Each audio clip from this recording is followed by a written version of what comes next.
Welcome to స్వతంత్ర. నేను విజయ్. ముందు హెడ్లైన్స్ చూద్దాం. ప్రజలందరికీ అంబేద్కర్ నిరంతర స్ఫూర్తి. 125 అడుగుల విగ్రహాన్ని ఆవిష్కరించిన జగన్.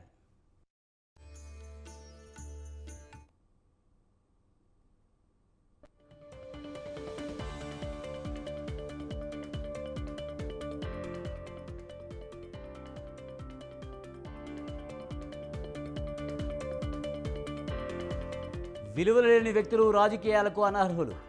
అధికారంలోకి వస్తే విద్యుత్ ఛార్జీలు పెంచమన్న చంద్రబాబు.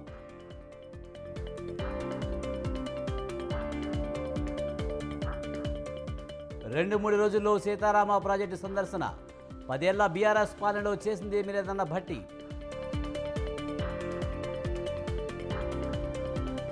కేఆర్ఎంబేకి ప్రాజెక్టులు అప్పగిస్తే అంతే సంగతులు. రాష్ట్ర హక్కులు కాపాడే బాధ్యత అందరిది అన్న Harish.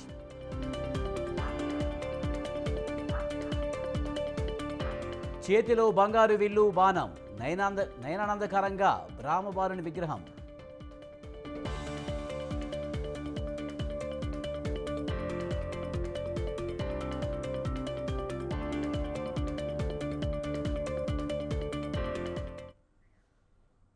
Statue of social justice అంటూ రాజ్యాంగ నిర్మాత డాక్టర్ బిఆర్ అంబేద్కర్ 125 అడుగుల భారీ విగ్రహాన్ని ఆవిష్కరించింది ఏపీ ప్రభుత్వం. బడుగు బలహీన వర్గాలకే కాకుండా సమాజంలోని అందరి కోసం ఆలోచించిన ఆ మహనీయుడిని స్మరించుకునేందుకు అందరూ తలెత్తి సగర్వంగా చూసేందుకు నిదర్శనం అన్నట్లుగా టీవీగా నిలిచారు. ఎంతవరకు బాగానే ఉన్నా ఇదంతా ఆ సమతామూర్తి స్మరణ కోసమేనా, మరేదేమైనా ప్రయోజనాలు దాగున్నాయా? ఇప్పుడు ఇవే సందేహాలు అందరినీ ఆలోచించేలా చేస్తున్నాయి. కిలోమీటర్ల దూరం నుంచి చూసినా కనిపించేలా విగ్రహ నిర్మాణం.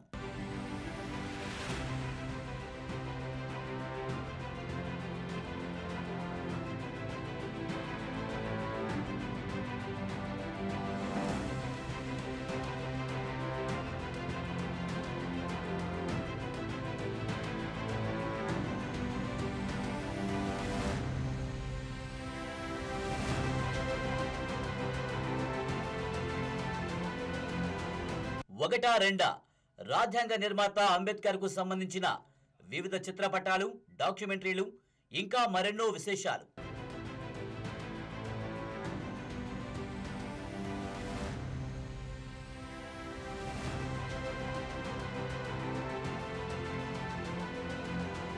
ఇలా ఎన్నో ప్రత్యేకతలతో విజయవాడ నడిబొడ్డున టీవీగా కనిపిస్తుంది ఆ మహనీయుడు డాక్టర్ బిఆర్ అంబేద్కర్ విగ్రహం.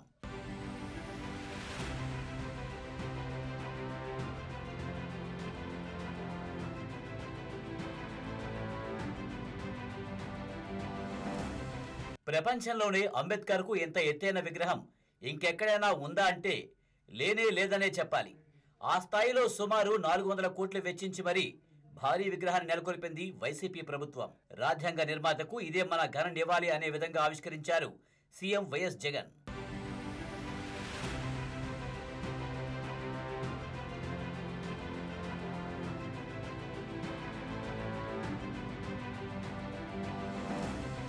గతంలో బీఆర్ఎస్ నేతృత్వంలో తెలంగాణ ప్రభుత్వం కూడా ట్యాంక్ బండ్ వద్ద భారీ అంబేద్కర్ స్మృతివనం అంటూ అత్యంత ఎత్తైన విగ్రహాన్ని ఆవిష్కరించింది.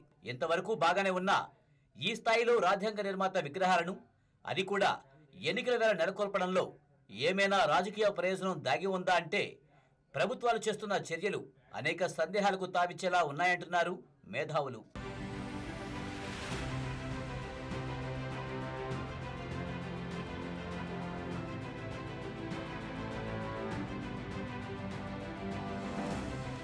వాస్తవానికి ఇలాంటి సందేహాలు రావడం వెనుక చాలానే కారణాలున్నాయి. గత విషయాలను కాస్త పక్కన పెట్టి ఏపీ విషయాన్నే తీసుకుందాం. త్వరలోనే అసెంబ్లీ, పార్లమెంట్ ఎన్నికలు జరగనున్నాయి. అధికార వైసీపీకి బలమైన ఓటు బ్యాంకుగా ఎస్సీ, ఎస్టీలు ఉన్నారు. సమాజంలో వీరి జనాభా 15% వరకు ఉంటుంది. మరి వారంతా దైవంలా భావించే అంబేద్కర్ విగ్రహాన్ని, అది కూడా చరిత్రలో నిలిచిపోయే రీతిలో ఆవిష్కరించడం అంటే ఆయా సామాజిక వర్గాలను ప్రభుత్వాలు ఎంతో కీలకంగా భావిస్తుందన్న సంకేతాలు ప్రజల్లోకి తీసుకువెళ్లడమే. తద్వారా వారి ఓట్లను గంపగొత్తగా రాబట్టుకోవచ్చునన్నది అధికార పార్టీల వ్యూహంగా కనిపిస్తుందన్న వాదన బలంగా వినిపిస్తుంది.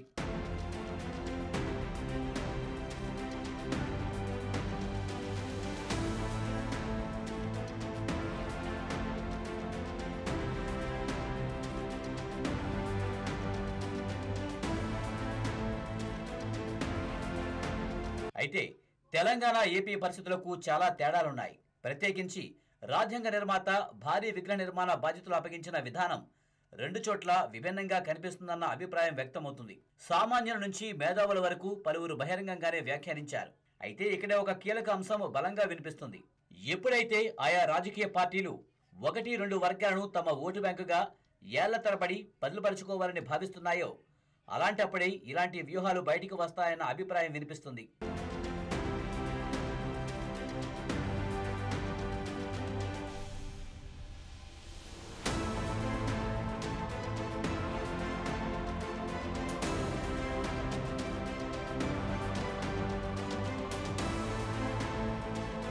ఈ వ్యూహం ప్రకారం చూస్తే రాబోయే రోజుల్లో అన్ని రాష్ట్రాల్లోనూ అధికార పార్టీలు అంబేద్కర్ విగ్రహ ఏర్పాటు చేయక తప్పదేమోనని మేధావి వర్గం వ్యాఖ్యానిస్తుందంటే ఆయన ప్రభావం ఏ స్థాయిలో ఉందో అర్థం చేసుకోవచ్చు.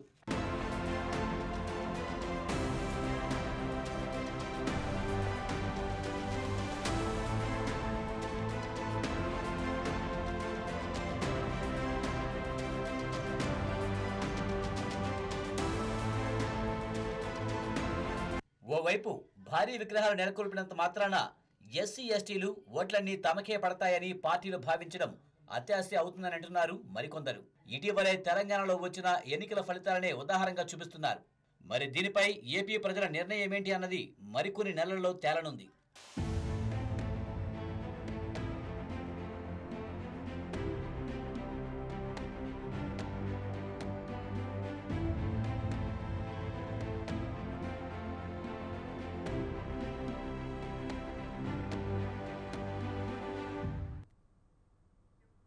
వైసీపీ ప్రభుత్వం ఇంటికి వెళితేనే రాష్ట్ర అభివృద్ధి సాధ్యమన్నారు టీడీపీ అధినేత చంద్రబాబు. కమలాపురంలో నిర్వహించిన కదలి సభలో పాల్గొన్న ఆయన 5 ఏళ్లలో కడప జిల్లాలో ఒక్క సాగునీటి ప్రాజెక్టైనా వచ్చిందంటూ ప్రశ్నించారు. జగన్ ప్రభుత్వం వచ్చాక బాదురే బాదురు మొదలైందన్న ఆయన సంక్రాంతి కానుక, రంజాన్ తోఫా, క్రిస్మస్ గిఫ్ట్ ఏమైందన్నారు. వైసీపీ ప్రభుత్వం వచ్చాక నాసిరకం మద్యం వచ్చిందన్నారు చంద్రబాబు.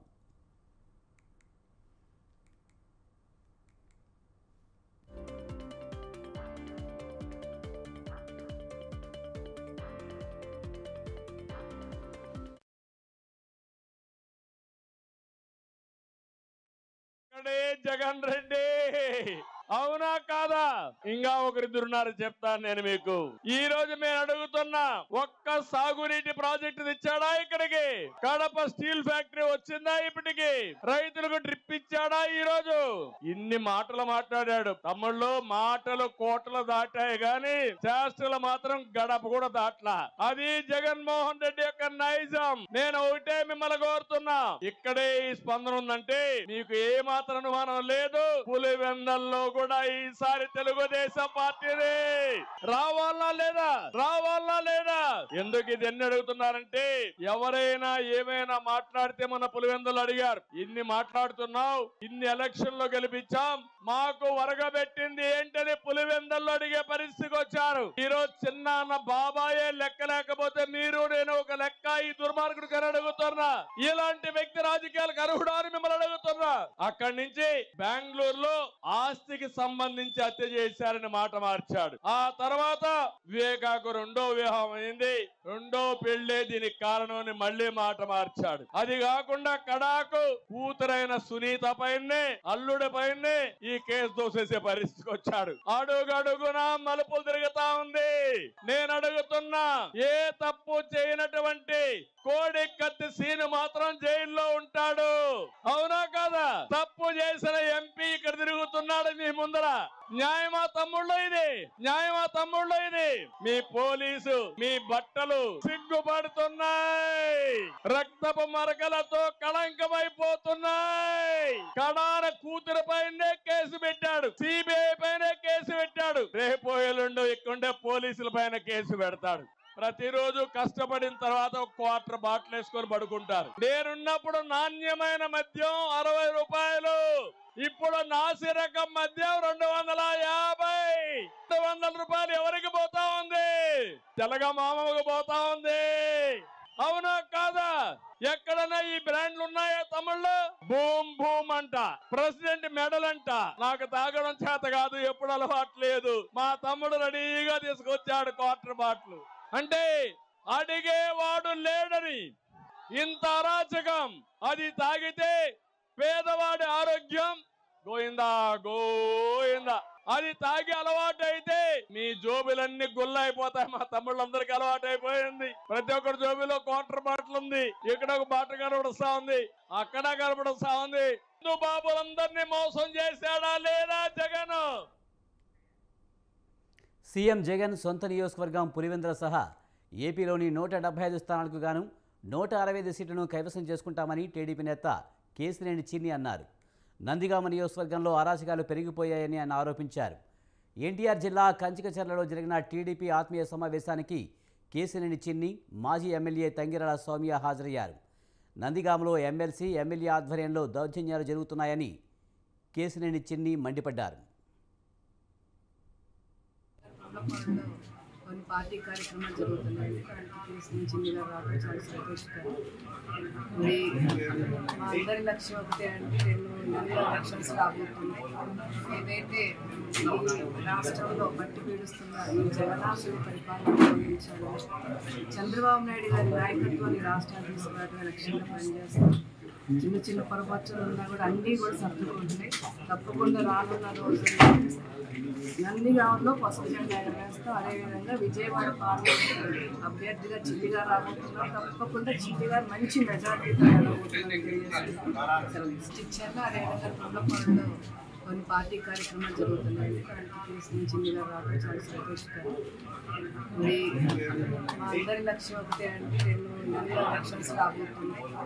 ఏదైతే ఈ రాష్ట్రంలో పట్టి పీడిస్తున్న AP PCC chief YS Sharmila 2 రోజుల ఆంధ్రప్రదేశ్ పర్యటన షెడ్యూల్ ఖరారైంది. ఈ నెల 20, 21 తేదీలో ఏపీలో పర్యటించనున్నారు షర్మిల. ఈ నెల 20న హైదరాబాద్ నుంచి ప్రత్యేక విమానంలో ఇడుపులపాయకు వెళ్లనున్నారు షర్మిల. వైఎస్ఆర్ గట్టు వద్ద నివాళులర్పిస్తారు. ఆ రోజు రాత్రి అక్కడే బస చేస్తారామె. మరుసటి రోజు నుంచి అంటే ఈ నెల 21న కడప నుంచి ప్రత్యేక విమానంలో బయలుదేరి గన్నవరం వస్తారు. విజయవాడలో ఉదయం 11 గంటలకు ఏపీ పీసీసీ చీఫ్గా బాధ్యతలు చేపట్టనున్నారు. పార్టీ సీనియర్ల సమక్షంలో బాధ్యతలు స్వీకరించనున్నారు షర్మిల.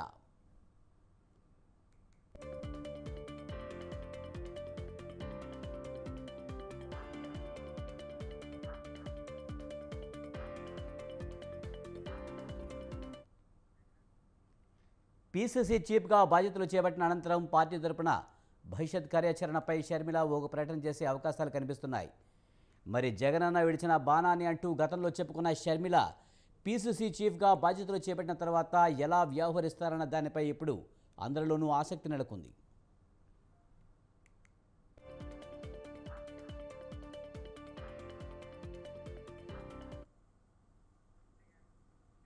లండన్ పర్యటనలో ఉన్న సీఎం రేవంత్ రెడ్డి భారతీయ మూలాలున్న బ్రిటిష్ పార్లమెంట్లో మెంబర్లను కలుసుకున్నారు. చారిత్రాత్మకమైన వెస్ట్ మినిస్టర్ ప్యాలెస్లో ఈ భేటీ జరిగింది. ఈ సందర్భంగా ముఖ్యమంత్రి రేవంత్ రెడ్డి మాట్లాడుతూ భారత్, బ్రిటన్ మధ్య బలమైన బంధాలలో ప్రజాస్వామ్యం ఒకటేనని అన్నారు. ఇప్పుడు ప్రపంచం ఎదుర్కొంటున్న సమస్యల పరిష్కారానికి ప్రజాస్వామ్యాన్ని పటిష్టపరచడం అత్యవసరమన్నారు. నేడు ప్రపంచం అనేక సవాళ్లను ఎదుర్కొంటుందని, హింస, ఉగ్రవాదం, ప్రజల హక్కుల హరణ, ప్రజాస్వామ్యంపై దాడి లాంటి సమస్యలను ప్రపంచం ఎదుర్కొంటుందన్నారు. కేవలం ప్రజాస్వామ్యం ద్వారా ప్రజలను శక్తివంతులను చేయడమే అసలైన పరిష్కారమన్నారు.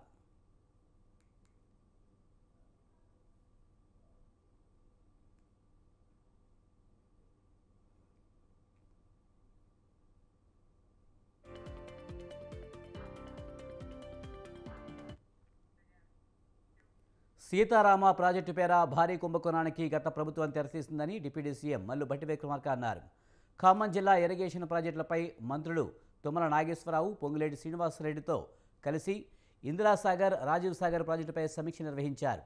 సీతారామ ప్రాజెక్టు అని పేరు చెప్పి 18,500 కోట్లకు కేసీఆర్ ప్రభుత్వం అంచనా వ్యయం పెంచిందని, కానీ కొత్త ఆయకట్టు లేదని మంత్రి తీవ్రంగా మండిపడ్డారు.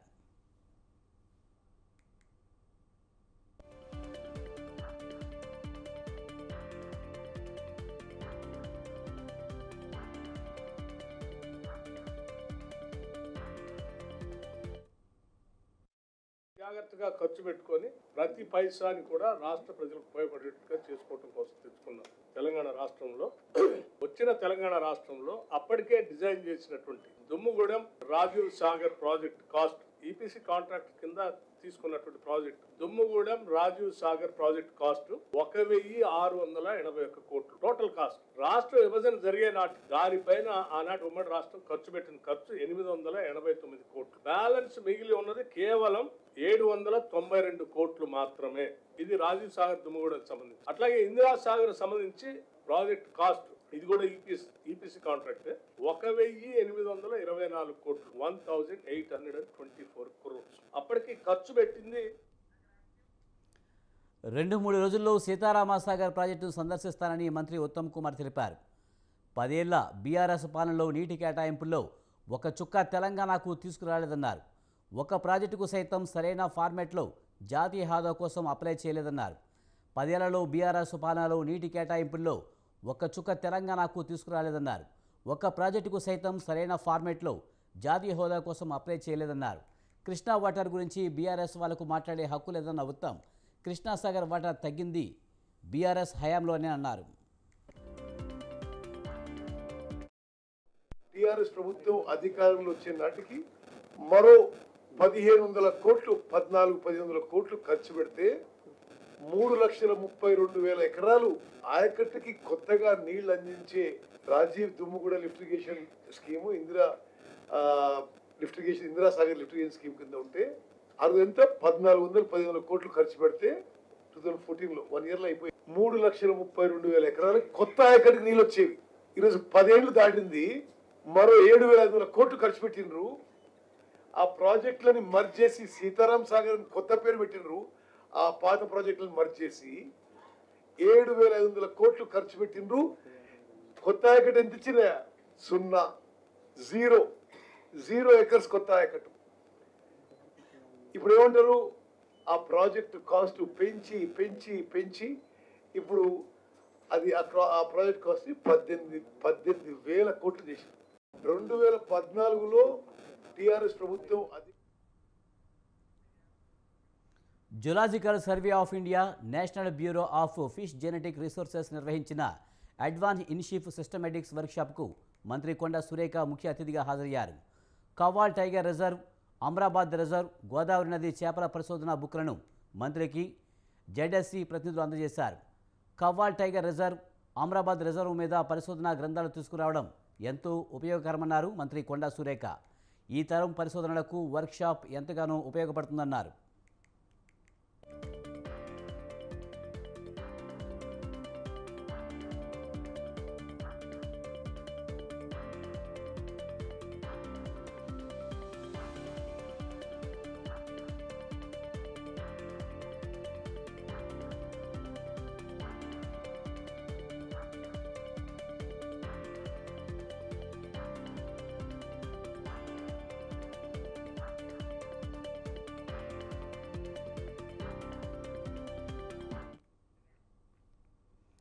పేపర్లలో ఫోటోలు, టీవీలో స్టేట్మెంట్లు తప్పితే గత ప్రభుత్వం నిజాలు చెప్పలేదన్నారు మంత్రి కోమటిరెడ్డి వెంకటరెడ్డి. తెలంగాణలో కన్స్ట్రక్షన్ యూనివర్సిటీ ఏర్పాటు చేస్తామని నాక్ ఎగ్జిక్యూటివ్ బాడీ మీటింగ్లో మంత్రి తెలిపారు. తెలంగాణ నిరుద్యోగులను గత ప్రభుత్వం నిర్లక్ష్యం చేసిందని, లక్షలాది మంది యువత జీవితాలతో ఆడుకుందని మంత్రి కోమటిరెడ్డి ఆగ్రహం వ్యక్తం చేశారు. ఏటా 4 సార్లైనా నిర్వహించిన న్యాక్ గవర్నింగ్ బాడీ సమావేశాలను 10 ఏళ్లలో ఒక్కసారి నిర్వహించకపోవడంపై కోమటిరెడ్డి ఫైర్ అయ్యారు.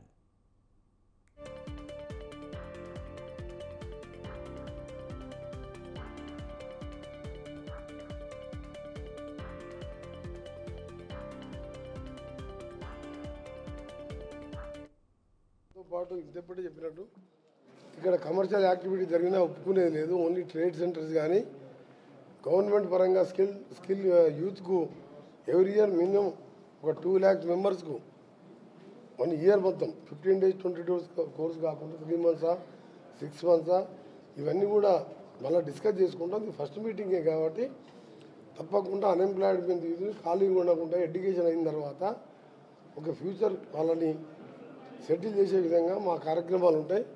దట్ ఈజ్ మెయిన్ మా ఏంటంటే మెయిన్ టాస్క్ అది. మేము చెప్పింది కూడా మండలానికి స్కిల్ డెవలప్మెంట్ సెంటర్ పెడతాం, ఇంటర్నేషనల్ స్టాండర్డ్లో స్కూల్స్ పెడతామని చెప్పాం. డిస్ట్రిక్ట్ హెడ్ క్వార్టర్లో కూడా స్కిల్ డెవలప్మెంట్ సెంటర్ పెడతాం.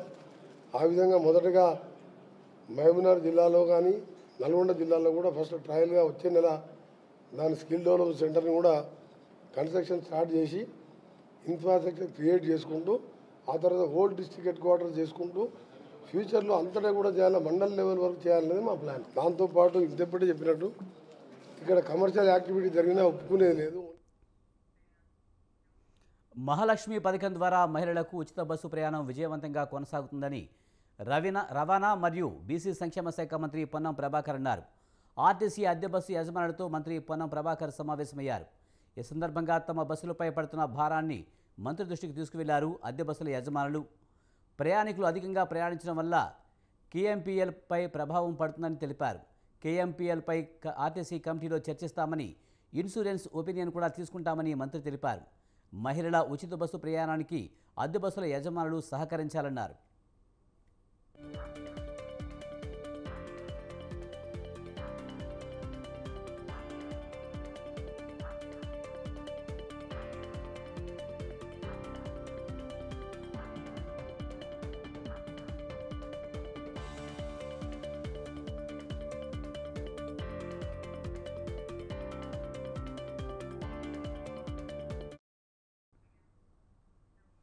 ధర్మవరంలో ఇల్లు నిర్మించిన చోట ఇంకా మౌలిక వసతులు కల్పించకపోవడంతో ప్రజలు ఇబ్బందులు పడుతున్నారని టీడీపీ ఇన్ఛార్జ్ పరిటాల శ్రీరామ్ విమర్శించారు. ధర్మవరంలో బాబు ష్యూరిటీ భవిష్యత్తుకు గ్యారంటీ కార్యక్రమంలో శ్రీరామ్ పాల్గొన్నారు. స్థానిక నేతలు శ్రేణులతో కలిసి ఇంటింటికి వెళ్లి టీడీపీ మినీ మేనిఫెస్టో గురించి వివరించారు. ఈ సందర్భంగా స్థానికులు తమ సమస్యలను శ్రీరామ్ దృష్టికి తీసుకువచ్చారు. కనీసం రోడ్లు, డ్రైనేజీలు, తాగునీరు అందించకపోవడం పోతే ప్రజాప్రతినిధులు ఎందుకని శ్రీరామ్ ప్రశ్నించారు. పథకాలను పూర్తి స్థాయిలో ప్రజలకు అర్థమయ్యేటట్టుగా చెప్తూ పాంప్లెట్ల ద్వారా వాళ్ళకి తెలియజేస్తూ దాని నుంచి వాళ్ళకి చేరే లబ్ధి రేపు తెలుగుదేశం పార్టీ వచ్చినాక ఏ రకంగా ఉండబోతుందనే విషయాన్ని కూడా పూర్తిగా చెప్పడం జరుగుతుంది. దాంతోపాటు ఇక్కడికి వచ్చినప్పుడు ట్రాక్ అవతల ఉండడం వలన ఇక్కడున్న అనేకమైన లోకల్ సమస్యలను కూడా ఒకటిగా ఇక్కడున్న నాయకులు కావచ్చు, ప్రజలు కావచ్చు చెప్పడం జరుగుతుంది. రెండోది, రోడ్లు లేకుండా వీళ్ళు ఇబ్బందుల గురించి కూడా వాళ్ళు చెప్పడం జరుగుతుంది. దాంతోపాటు ఇంకా పూర్తి స్థాయిలో మనం తిరిగినప్పుడు ఇంకా వివిధ సమస్యలు అంటే బేసిక్ వాటర్ సమస్య కావచ్చు, రోడ్ల సమస్య కావచ్చు, కాలువల సమస్య కావచ్చు, అందుకంటే ముఖ్యంగా దారి దాటుకోవడానికి అంటే పొద్దున్న లేసి ఏదైనా పనికి వెళ్ళాలన్నా కానీ చుట్టేసుకొని మేము పోవాల్సిన పరిస్థితి మాకు వస్తుంది అనే విషయంగా కూడా చెప్పడం జరుగుతుంది. భవిష్యత్ గ్యారంటీలో ఉన్న 6 పథకాలను పూర్తి స్థాయిలో ప్రజలకు అర్థమయ్యేటట్టుగా చెప్తూ పాంప్లెట్ల ద్వారా వాళ్ళకి తెలియజేస్తూ దాని నుంచి వాళ్ళకి చేరే లబ్ధి రేపు తెలుగుదేశం పార్టీ వచ్చినాక ఏ రకంగా ఉండబోతుందనే విషయాన్ని కూడా పూర్తిగా చెప్పడం జరుగుతుంది. రాచకొండ పరిధిలో అంతరాష్ట్ర డ్రగ్స్ ముఠాను పోలీసులు అరెస్ట్ చేశారు. నిషేధిత మత్తు పదార్థాలు రాజస్థాన్ నుంచి హైదరాబాద్కు అక్రమంగా తరలించిన 6 సభ్యుల ముఠాను అరెస్టు చేశామని కమిషనర్ సుధీర్ బాబు తెలిపారు. వారి వద్ద నుంచి 150 గ్రాముల హెరాయిన్, 32 గ్రామాల MDMA, 2 బైకులు, 6 మొబైల్స్ను స్వాధీనం చేసుకున్నారు. నిందితులకు కఠిన శిక్షణ పడే విధంగా కృషి చేస్తామని, నగరాన్ని డ్రగ్స్ ఫ్రీ నగరంగా మార్చేందుకు నిరంతరం పోలీసుల నిఘా పెంచుతామని తెలిపారు.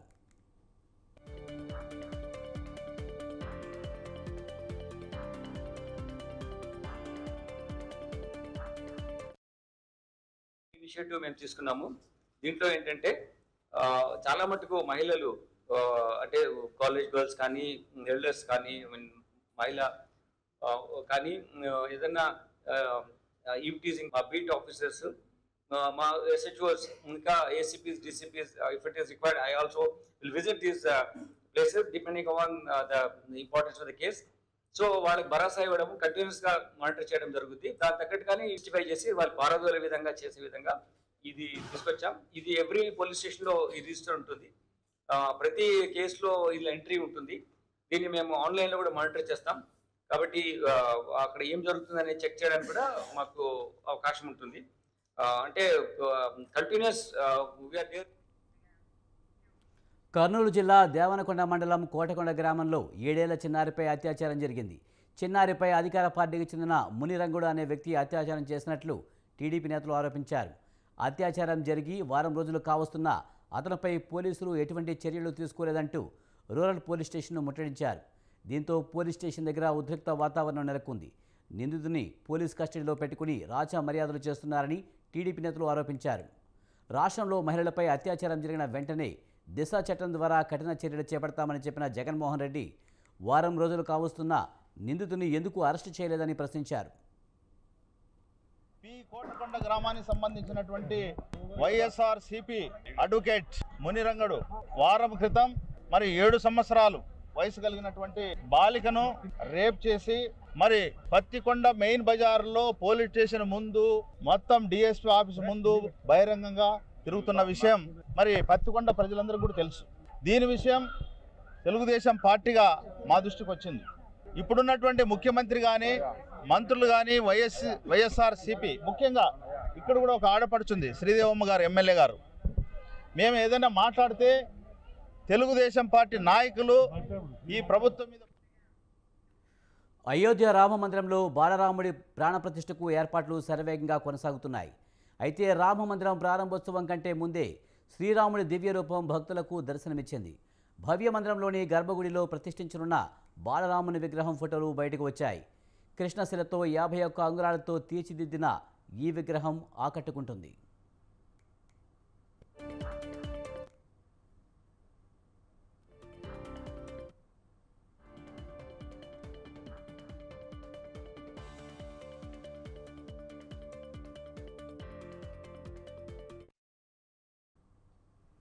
నిన్ననే గర్భాలయానికి బాలరాముడి విగ్రహం చేరుకుంది. మందిరంలో విగ్రహ ప్రతిష్టాపనకు ముందు జరుగుతున్న ఆచారాల్లో భాగంగా బాలరాముని గర్భగుడికి తీసుకొచ్చారు. ప్రస్తుతం బాలరాముని విగ్రహం ఫోటోలు సోషల్ మీడియాలో వైరల్గా మారాయి. దీనిని చూసిన భక్తులు జై శ్రీరామ్ అంటూ పులకించిపోతున్నారు. బాలరాముని విగ్రహాన్ని కర్ణాటక శిల్పి అరుణ్ యోగిరాజ్ రూపొందించారు.